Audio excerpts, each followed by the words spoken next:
Assalamu Aleykum, brother. Thank you for writing to our live session.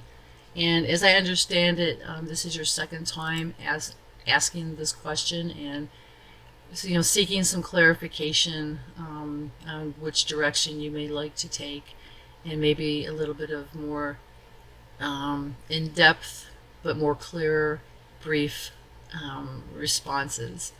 The first response that you received was very well done. It was very well thought out, and I think that if you review the first response and take that into consideration along with this one, inshallah, you'll be able to make up your mind regarding this situation.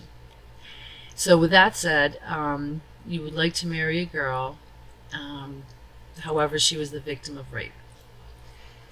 You do trust her and you believe her, and she's very pious, and you state that you do love her very much.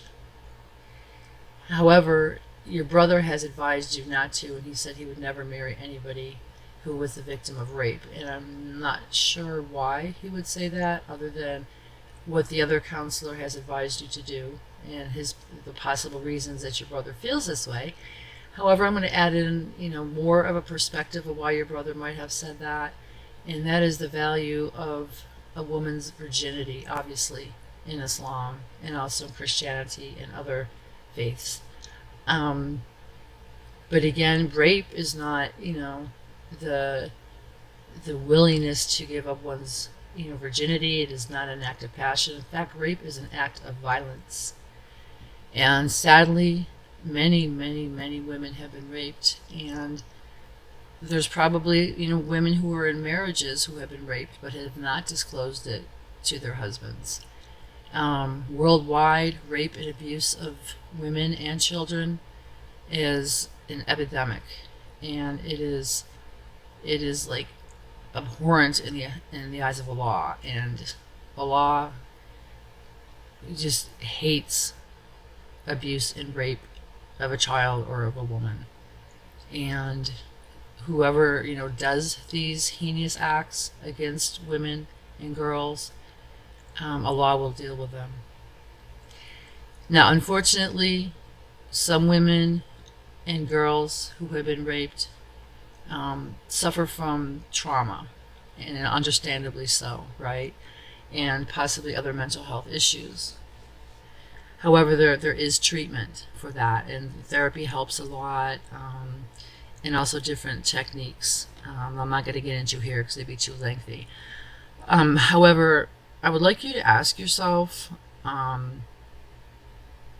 what is she like now? What are her good qualities now, right? What things you have in common? What things about her do you see that may indicate she may have a mental health issue, or she may be suffering from trauma, post-traumatic stress disorder from being raped? Is there any indication that she's had therapy in the past, or she's worked through this? These are some very important points to look at, and that could kind of like determine, inshallah, what the future may hold, right? Because I know the other sister gave some very good advice about looking, into the future and what, that may turn out to be, being that she's been through such a traumatic experience. With that said, I would definitely want to know, how has she addressed this? Has she been to therapy? Has she, gone through the healing process? How does she deal with it now? Because you really, when you marry somebody, you want to marry somebody that has a healthy mental health perspective.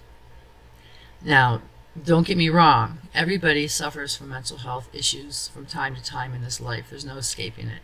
Whether it's depression or anxiety or panic attacks or a myriad of other mental health issues.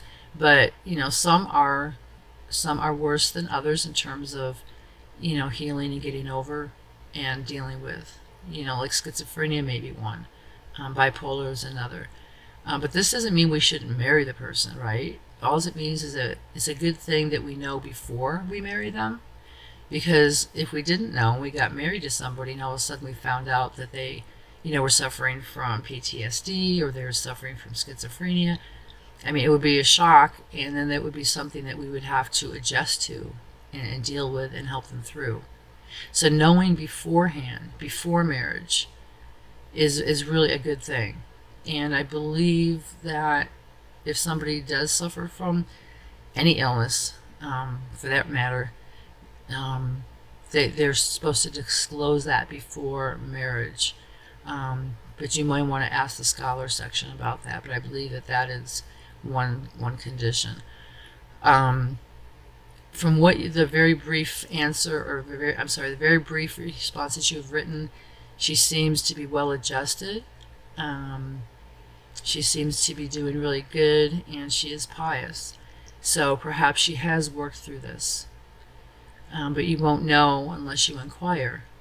And as the sister said in the previous response, please do everything in a halal way.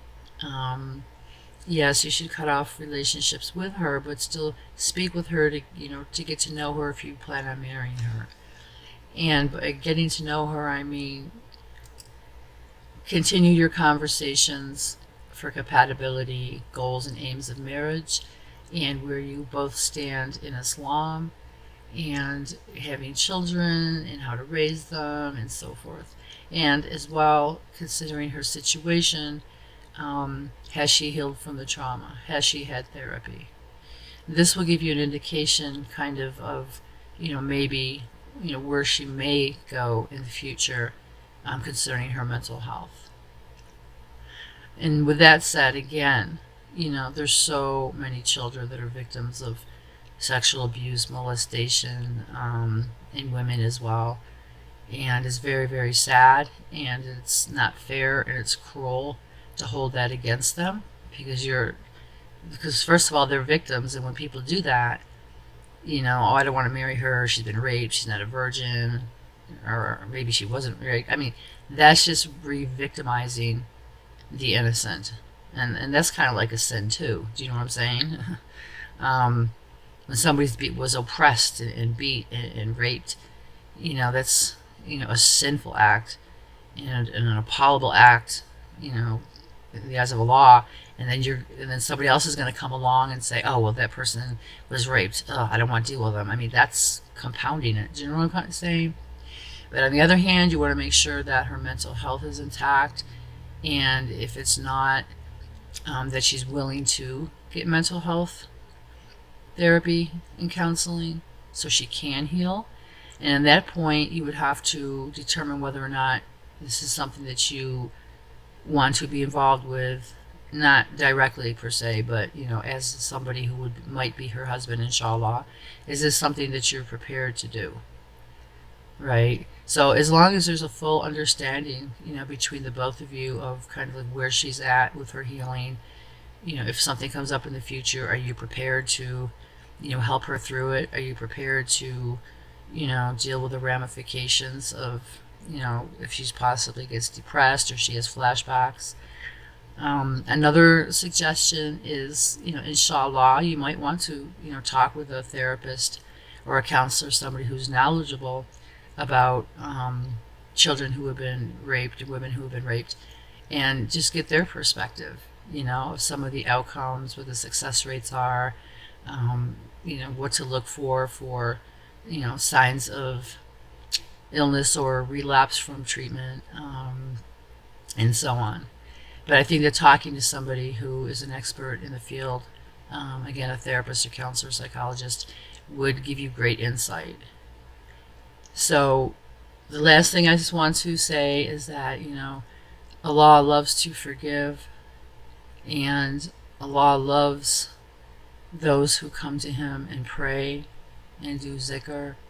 And so I kindly, I'm sure you already do, but please pray to Allah about this, and ask for Allah's guidance, and ask for His help, and ask Him to guide you down the right path concerning this girl. We wish you the best.